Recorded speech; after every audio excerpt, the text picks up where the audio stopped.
Hello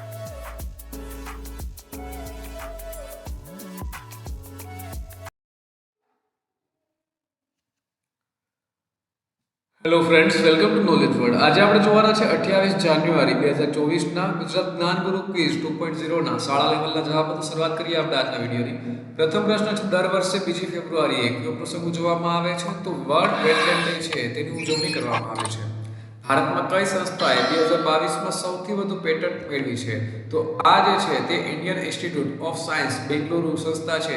તેમણે વર્ષ 2022માં સૌથી વધુ પેટન્ટ છે તે મેળવી છે. કાશ્મીરમાં કમળના દાંડીનું પરંપરાગત નામ શું છે? તો તેનું પરંપરાગત નામ નાદરુ છે. ગુનીત મોંગા અને કાર્તિકી ગોન્સાલ્વિસે ઓસ્કાર જીત્યો તે ડોક્યુમેન્ટરીનો વિષય શું છે? તો તેનો વિષય હતો એલિફન્ટ વિસ્પર્સ. આસામમાં વીર લાચિત બોરફુકન પરના નિબંધો અંગે કયો રેકોર્ડ સ્થાપિત થયો છે? તો 45 લાખ લોકોએ 23 અલગ અલગ ભાષામાં નિબંધ છે તે લખ્યો છે.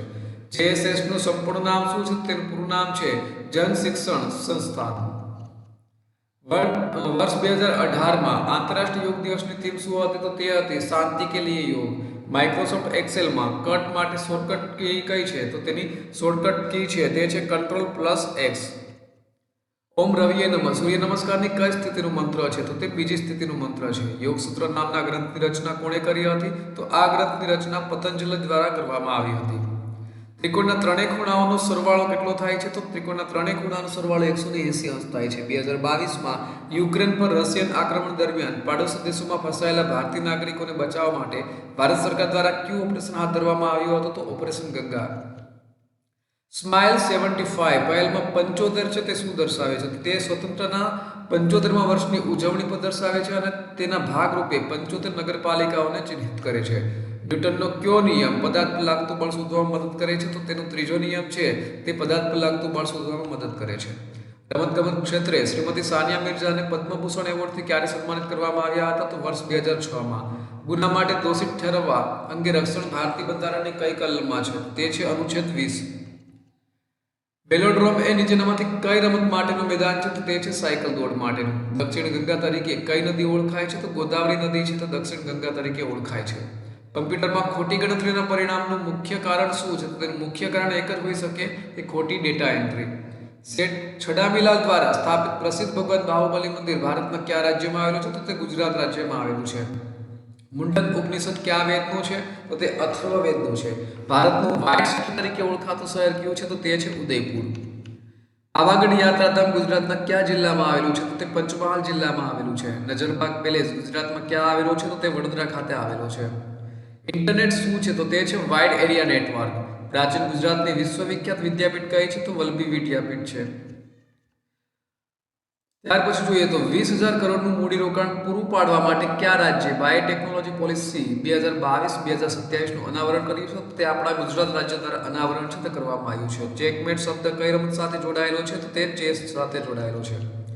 મધ્ય પાષાણકાલીન સ્થળ તિલવાડા કયા રાજ્યમાં આવેલું છે? તો તે રાજસ્થાન રાજ્યમાં આવેલું છે. કયો ગેસ લાફિંગ ગેસ તરીકે ઓળખાય છે? તો નાઇટ્રસ ઓક્સાઇડ છે તે લાફિંગ ગેસ તરીકે ઓળખાય છે. ઉપરાષ્ટ્રપતિને હોદ્દા પરથી દૂર કરવા રાજ્યસભામાં કેટલા દિવસની નોટિસ આપવાની હોય છે? તો 14 દિવસની. ગાંધીજીના નિર્વાણ દિનને કયા દિવસ તરીકે ઓળખવામાં આવે છે? તો શહીદ દિવસ તરીકે ઓળખવામાં આવે છે. આંધ્રપ્રદેશમાં આવેલી ભારતની અવકાશ પ્રક્ષેપણ સ્થળનું નામ શું છે? તેનું નામ છે સતીશ ધવન સ્પેસ સેન્ટર. બારડોલી સત્યાગ્રહ સાથે કોનું નામ જોડાયેલું છે? તો તે છે સરદાર વલ્લભભાઈ પટેલનું.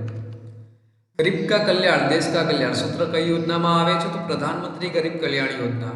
ગુજરાતમાં સ્વચ્છ ગામ સ્વસ્થ ગામ યોજના કયા વર્ષમાં અમલમાં આવી? તો વર્ષ 2007-8માં.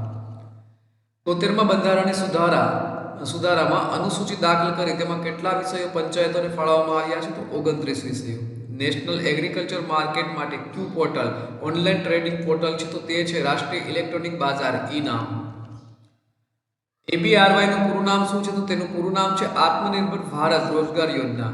RRTS નું પૂરું નામ શું છે? તેનું પૂરું નામ છે regional rapid transit system. Gujarat રાજ્ય કેટલો લાંબો દરિયા કિનારો ધરાવે છે? તો 1600 કિલોમીટર. GSTN નું પૂરું નામ શું છે? તો goods and service tax network. નીચેનામાંથી ક્યુ વૃત્ત ભારતમાંથી પસાર થાય છે? તો કર્કવૃત્ત છે તે ભારતમાંથી પસાર થાય છે. ભારતમાં ન્યાયિક સમીક્ષાની સત્તા કોની પાસે હોય છે? તો ન્યાયપાલિકા પાસે હોય છે. कानूनी परिभाषा में ओडी अल्टेराम पार्टम नो अर्थ શું થાય છે? તો दूसरे पक्ष को सुने या दूसरे पक्ष को भी सुनने दे. વિધાન પરિષદના સભ્યો પોતાનું રાજીનામું કોને આપે છે? તો અધ્યક્ષને આપે છે. ઉપહારનો સમાનાર્થી શબ્દ કયો છે? તો ભેટ. કરેંગે યા મરેંગે સૂત્ર ગાંધીજીએ કઈ લડતમાં આપ્યું? તો ભારત છોડો આંદોલનમાં. ચક્રવ્યૂહની કળા કોણે માતાના ગર્ભમાં શીખી હતી? તો અભિમન્યુ દ્વારા. લંકા જવા માટે સમુદ્ર પર બનાવાયેલી સેતુની લંબાઈ કેટલી હતી? તો 100 યોજન એટલે કે 30 માઇલ અને 48 કિલોમીટર. ગુજરાતના કયા અભયારણ્યમાં રીંછ જોવા મળે છે? તો રતનમહાલ રીંછ અભયારણ્યમાં. ગુજરાત રાજ્યનો કયો પ્રદેશ ગુજરાતના બગીચા તરીકે ઓળખાય છે? તો તે મધ્ય ગુજરાત. વિશ્વ પર્યાવરણ દિવસ ક્યારે ઉજવાય છે? તો દર વર્ષે 5 જૂને. ગુજરાતમાં સૌથી વધુ ઠંડી ક્યાં પડે છે? તો નલિયા ખાતે સૌથી વધુ ઠંડી પડે છે. ભારતીય બંધારણના કયા ભાગમાં ઉચ્ચતમ ન્યાયાલયોની બેઠકોમાં નિવૃત્ત ન્યાયાધીશોની હાજરી અંગેની જોગવાઈ છે? તો અનુચ્છેદ 127. ગુજરાતમાં ક્લાઇમેટ ચેન્જની અલાયદા વિભાગની સ્થાપના કયા વર્ષમાં કરવામાં આવી? તો વર્ષ 2022માં.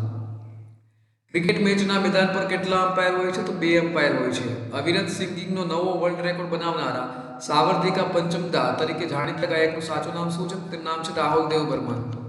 ખંભાતના અખાતના વિકાસ માટે ગુજરાત સરકારનો સૌથી મહત્વનો પ્રોજેક્ટ કયો છે? તો તે છે કલ્પસર પરિયોજના.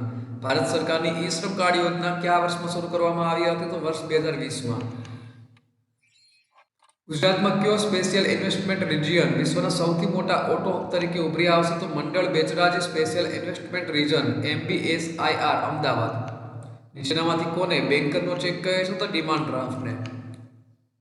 દૂધમાં કયું વિટામિન હોતું નથી? તો વિટામિન સી છે તે હોતું નથી. આ ભાનું પૂરું નામ શું છે? તેનું પૂરું નામ છે આયુષ્માન ભારત હેલ્થ એકાઉન્ટ.